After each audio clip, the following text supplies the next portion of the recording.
আলাম আচ্ছা, তোমার জানা আছে যে তোমাদের দুর্গার কালীর জন্ম কত বছর আগে? বলছে আমার বাপ দাদুরা বলেছে নাকি ৩৫০০ বছর আগে। তা আমি বললাম আচ্ছা তুমি তো শিক্ষিত ছেলে, ৩৫০০ বছর আগে কি ক্যামেরা আবিষ্কার হয়েছিল? বলছে না, তা তো হয়নি। তাহলে ৩৫০০ বছর আগে ক্যামেরা যখন আবিষ্কার হলো না, তাহলে তোমাদের দুর্গা ঠাকুরের যে অত সুন্দর রূপ ছিল, এটা তোমরা কোন ছবি দেখে মূর্তিটা বানালে? আর আমি মৌলভী সাহেব। বলছে আমি জাতিতে হিন্দু, আপনাকে একটা কথা জিজ্ঞেস করবো। বললাম কি কথা জিজ্ঞেস করো, বলো।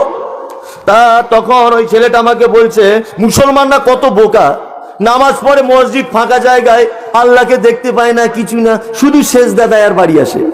আর আমাদের হিন্দু ধর্মটা কত ভালো, আমরা দেখুন কালীর সামনে যখন পুজো করি কালীর ছবি থাকে, দুর্গার সামনে যখন পূজা করি দুর্গার ছবি থাকে। তাহলে আমাদের হিন্দু ধর্মটা কত ভালো, আমরা আল্লাহকে দেখি তারপরে তার সামনে ইবাদত করি। আর মুসলমানরা এত বদমাইশ, আল্লাহকে চোখে দেখতে পায় না। লম্বা ঠিকই বলেছে, সত্যি তোমার আইডিয়ার আছে। ওকে তখন বলছি তুমি পড়াশোনা করেছো কতটা? বলছে পড়াশোনা করেছি আমি MA পাস। আলাম আচ্ছা তোমার জানা আছে যে তোমাদের দুর্গা, বলো তো দেখি, আর তোমাদের কালী যে এত কালো ছিল আর জিভটা বড় ছিল, এটা কোন ছবি থেকে তোমরা কালীর মূর্তিটা তৈরি করলে, এটা বলো তো। তখন বলছে হুজুর আপনার সাথে পারা যাবে না। পারা যাবে না নয় রে খ্যাপা, তোর বুদ্ধিই নাই, তোর বুদ্ধিই নাই। আচ্ছা বলুন, যদি আমরা মুসলমানরা যদি কথা বলতাম যে আমাদের আল্লাহর হাতটা 4 ফুট ঠিক সাইজে বড়, আমার আল্লাহর নাকটা মোটামুটি 12 ইঞ্চি বড়, আল্লাহর চোখগুলো হাতির মতো বড় বড়, ধরে নেন বোঝানোর জন্য বলছি। আচ্ছা তাহলে একটা হিন্দু ভাই এ প্রশ্ন করতো কি করতো না যে আল্লাহ 4 ফুট হাত, এটা কোন ফিতে দিয়ে তোরা মাপলি বল? বলতো কি বলতো না? বলতো, বলতো। ওই জন্য আল্লাহর আকার আছে, আল্লাহ নিজে বলছেন কারো মতো নয়। এই জায়গাটা আল্লাহ আল্লাহর মতো, আল্লাহ কারো মতো নয়। এক, তারপর আল্লাহ তাআলা বলছেন আলা কুল্লি শাইইন কাদির, আল্লাহ বলছে আমি সমস্ত জিনিসের উপরে ক্ষমতাবান। জি, কিছুদিন আগে আমফান ঝড় হয়েছিল, শুনেছেন এটা? এই আমফান ঝড় হয়েছে, আর আমাদের মমতা ব্যানার্জি সরকার পেপারে লিখছে যে আমি 30,000 ফোর্স মোতায়েন করেছি ঝড়ের সাথে মোকাবেলা করবো বলে। মনে মনে ভাবছি পাগল তো আর গাছে ধরে না, পাগল গাছে ধরে? আবার ওদিকে নরেন্দ্র মোদীজি দেখছি হেলিকপ্টার নিয়ে সুন্দরবন এলাকায় ঘুরছে আর মানুষদেরকে বলছে সাবধানে থাকো, আমি 60,000 ফোর্স পাঠাচ্ছি। আচ্ছা বলুন তো, 60,000 আগে 30,000, এই 90,000 ফোর্স আল্লাহ ঝড়ের সাথে মোকাবেলা করবে বলছে, এটা সম্ভব? সম্ভব বলুন? সম্ভব নয়। আল্লাহ বলছে সমস্ত জিনিসের কুদরত কার উপরে? কে ক্ষমতাবান? কে? আল্লাহ সুবহানাহু ওয়া তাআলা। আল্লাহর কত ক্ষমতা, আপনি এটা বুঝবেন কি করে? কোন পাল্লাতে ওজন করবেন যে আল্লাহর সত্যিকারের ক্ষমতা আছে? বুঝবেন কি করে? এই দেখুন আল্লাহর ক্ষমতা দেখাচ্ছি। আমার সালটা মনে পড়ছে না, যাই হোক, সুনামি হয়েছিল একবার ইন্দোনেশিয়াতে, জানেন ঘটনা শুনেছেন? আল্লাহর কত ক্ষমতা সেটা আমি বলছি দেখুন। আর কেউ যদি আল্লাহর হয়ে যায় তা আল্লাহ তার উপরে ততটা দায়িত্ব গ্রহণ করে, সেটা আপনাকে বলছি শুনুন। সুনামি পেপারে একটা ঘটনা পড়েছিলাম কলম পত্রিকাতে, যে ওখানকার একটা ছেলে ফজরের নামাজ পড়তে গেছে মসজিদে। ফজরের নামাজ পড়ে মসজিদ ঝাড়ু দিয়ে মসজিদের এক কোণাতে বসে কোরআন মাজিদ তেলাওয়াত করছে। কোরআন মাজিদ তেলাওয়াত করছে।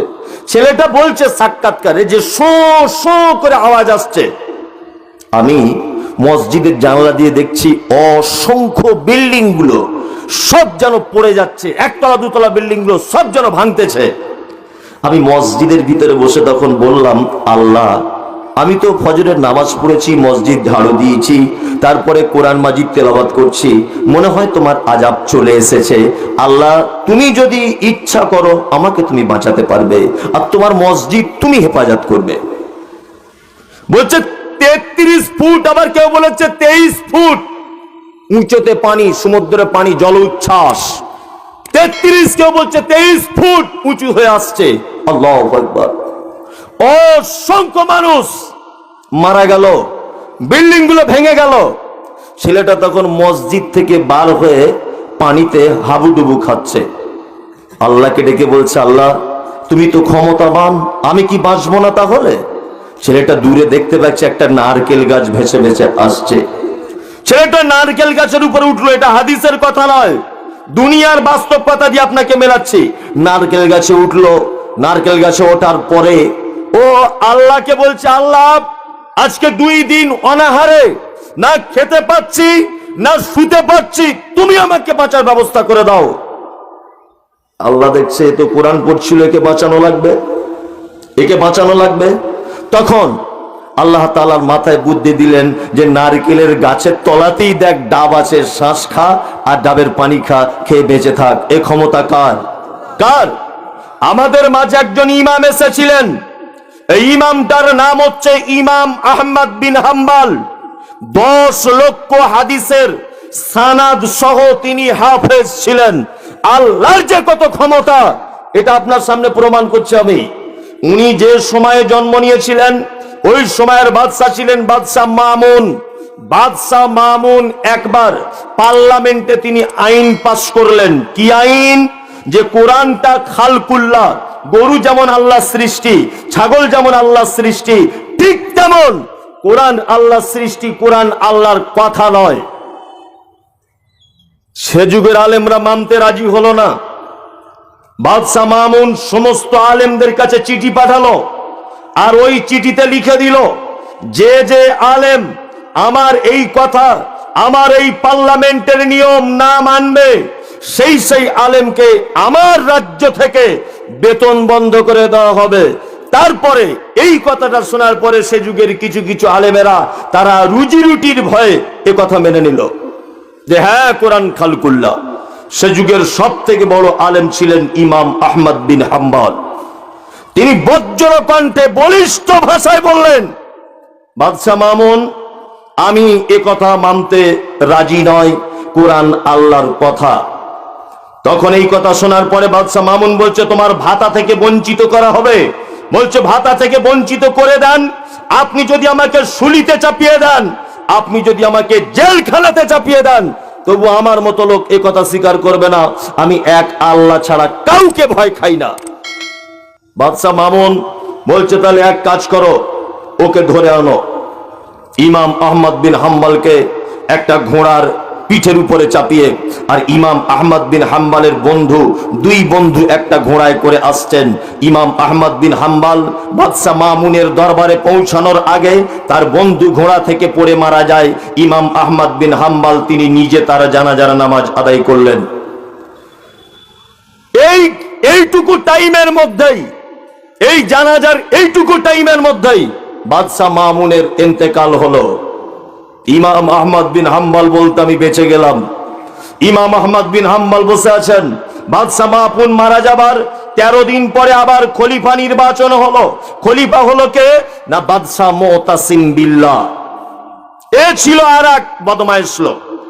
বাদশা মুতাসিম বিল্লাহ বলছে, ও ইমাম আহমদ বিন হাম্বল, তুমি ভাবছো তুমি বেঁচে গেছো, আমি আবার পার্লামেন্টে রয়েছি, আমিও বাদশা মামুনের আনুগত্য হতেছি। কোরআন হচ্ছে খালকুল্লাহ, এটা কালামুল্লাহ হতে পারে না। তখন ইমাম আহমদ বিন হাম্বল বলছে আমিও এটা মানি না বাদশা মুতাসিম বিল্লাহ। ইমাম আহমদ বিন হাম্বলকে জেলখানার ভিতরে বাদশা মুতাসিম বিল্লাহ ঢুকিয়ে দিলেন। জেলখানার ভিতরে বসে আছেন, আর তার গলাতে কুইন্টাল কুইন্টাল লোহার জিঞ্জিলকে চাপিয়ে দেওয়া হলো। আল্লাহর কত কারিশমা, আল্লাহর কত ক্ষমতা সেটা বলছি। লোহার জিঞ্জিল চাপিয়ে দিল, আর বাদশা মুতাসিম বিল্লাহ তার লোকদেরকে বলল ইমাম আহমদ বিন হাম্বলের নখগুলিকে তোমরা চাকু দিয়ে কেটে কেটে পেলাস দিয়ে টেনে টেনে টেনে টেনে ছাড়িয়ে নাও। জীবিত মানুষের নখ টেনে ছাড়িয়ে নিচ্ছে, বলুন তো কেমন হয়, কেমন অবস্থা হয়? তিনি জেলখানার ভিতরে বসে আছেন, আর তিনি নামাজ পড়তেন জেলখানার ভিতরেই। এমন অবস্থা ওনাকে মেরে জেলখানার ভিতরে প্রত্যেক দিন 23 জন করে মারনেওয়ালা লোক আসতো, 23 জন 23টা চাবুকের বাড়ি মারতেন ইমাম আহমদ বিন হাম্বলকে জেলখানার ভিতরে বসে। ইমাম আহমদ বিন হাম্বল তিনি একবারও আল্লাহকে বলেননি আল্লাহ তুমি আমাকে বাঁচাও, তিনি শুধু এই দোয়া করতেন, ওনার জীবনীতে পাওয়া যায়। উনি এটা বলতেন, আল্লাহ আমি হকের উপরে আছি, বাদশা মুতাসিম বিল্লাহ বাতিলের উপরে আছে, নিশ্চয়ই এর সঠিক ফয়সালা হবে। ইমাম আহমদ বিন হাম্বল বলছে, বাদশা মুতাসিম বিল্লাহ তুমি যে আল্লাহকে মানো আমি সেই আল্লাহকে মানি, নিশ্চয়ই তুমি আমাকে এই কঠিন সাজা জেলখানার ভিতরে দিচ্ছ, আল্লাহর দরবারে তোমাকে এর কৈফিয়ত দেওয়া লাগবে। বাদশা মুতাসিম বিল্লাহ বলছে, সাজার তো এখনো অনেক কিছু বাকি, তোমাকে এখনো অনেক সাজা দেওয়ার আছে। বলছে কি সাজা দিবে? বলছে একটা অন্ধকার ঘরে তোমাকে ঢুকিয়ে দেওয়া হবে, আর ওই অন্ধকার ঘরে একটা কুকুর, পাগলা কুকুর, তার গায়ে ইনজেকশন দিয়ে তার পাগলা করে দিয়ে তোমার সঙ্গে ওই কুকুরটাকে ভরে দেওয়া হবে, আর ওই কুকুরটা তোমাকে ছিঁড়ে ছিঁড়ে খাবে। ইমাম আহমদ বিন হাম্বল বলছে, আল্লাহর ফয়সালা যদি এটা হয় এটাই চূড়ান্ত। ইমাম দেখুন কেমন, জেলখানার ভিতরে বসে আছেন, অন্ধকার ঘর, ওনার জীবনীতে লেখা হচ্ছে উনি পা মেলে বসতে পারতেন না এরকম করে, উনি নামাজের জন্য দাঁড়াতে পারতেন না, এত ছোট ঘর। কুকুরটাকে যখন ঘরের ভিতরে ঢুকিয়ে দেওয়া হলো, ইমাম আহমদ বিন হাম্বল তখন আল্লাহকে বলছে, আল্লাহ তুমি সব থেকে বড় ব্যবস্থাপক, তুমি পারো আমাকে বাঁচাতে, তুমি পারো আমাকে মারতে, তুমি তার সঠিক ফয়সালা করো। কুকুর ঢুকে গেল, ইমাম আহমদ বিন হাম্বল সেজদায় পড়ে গেলেন। একদিন 2 দিন নয়, 1-2 ঘন্টা পরে বাদশা মুতাসিম বিল্লাহ বলছে, এতক্ষণ মনে হয় কুকুরকে খেয়ে নিয়েছে। বাদশা মুতাসিম